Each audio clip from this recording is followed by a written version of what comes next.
Okay guys, as promised, I'm going to do the review of the M2 1969 446 pack Roadrunner versus the Greenlight 446 pack Roadrunner.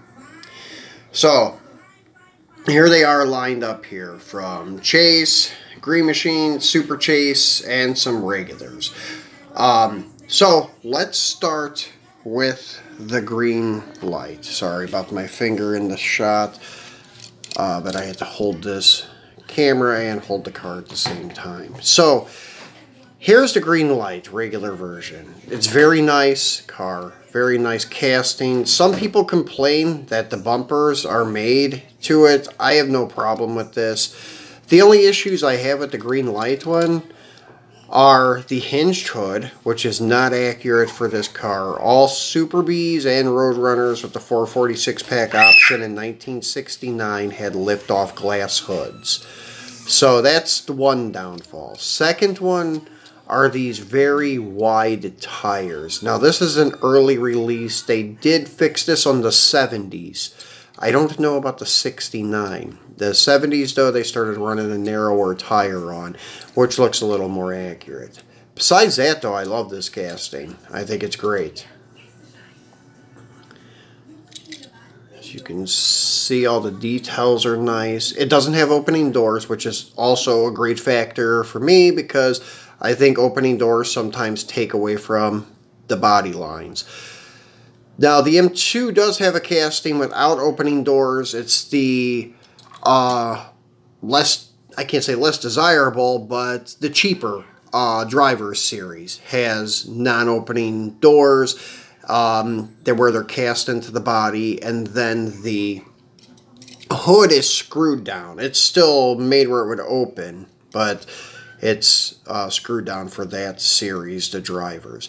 Now here is the Greenlight Green Machine Roadrunner.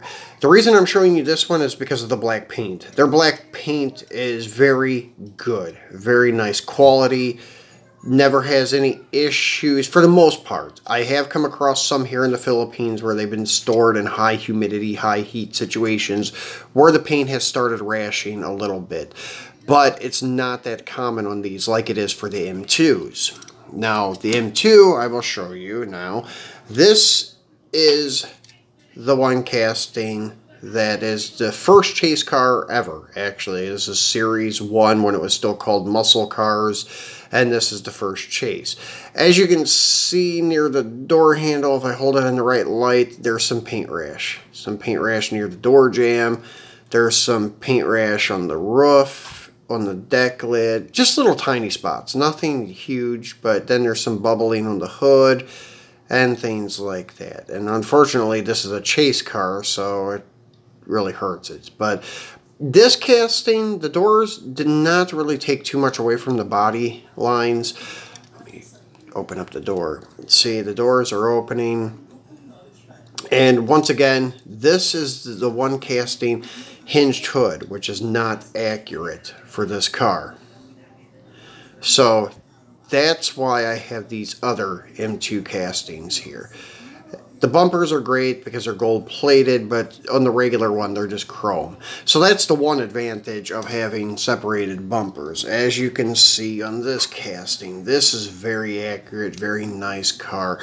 And this one didn't rash too bad. It doesn't have a lot of issues. Some on the deck lid, nothing major. I'm sure this happens in the States too. I just never paid close attention to it. But here, because of the humidity and the heat, it causes paint rash. So if you guys are watching, keep your cars out of humid conditions, especially M2 black cars, or you will come up with this issue after a few years. Now this car is extremely accurate with the lift-off hood, sitting there on these pedestals. This is perfect.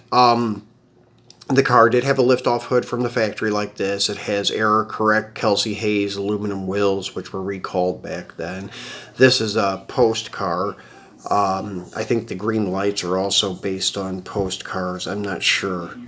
No, it looks like they're hard tops. But anyways, pretty much the same casting though. So yeah, this is the most accurate one. But the downside of these sky hoods, they call them by M2, Not a lot of people liked them. They put them on a Mustang and put them on a Chevelle, which is not era correct. They should have just stuck with the Mopar and that's it. None of the other manufacturers ever had a lift-off hood, especially on the Chevelle and the Boss Mustang. This is the only one that was correct. Now, the downside of packaging these, sometimes they used rubber bands. That's why I opened the Super Chases, to get the rubber bands off. As you guys probably are aware from Hot Wheels 100%, the rubber bands will eat the paint. As you can see a little bit in the light, it didn't eat the chrome, but it did leave a residue, which comes off, but not all of it. You could still see the outline of the residue on the hood, because that's where all the pressure of the rubber band was. If this would have stayed in there a couple more years, it probably would have started eating through the chrome plating on the hood.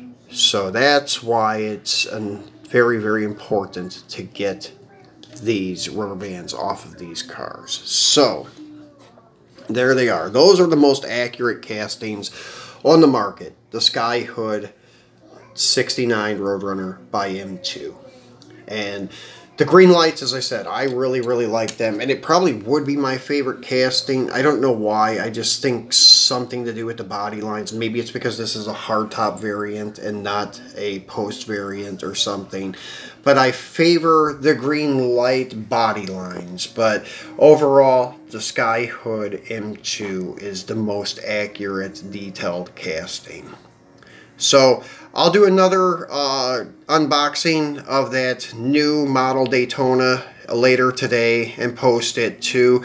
This was just by special request I did this review video, but I will start doing one of these every week. Thanks for watching. Until next time.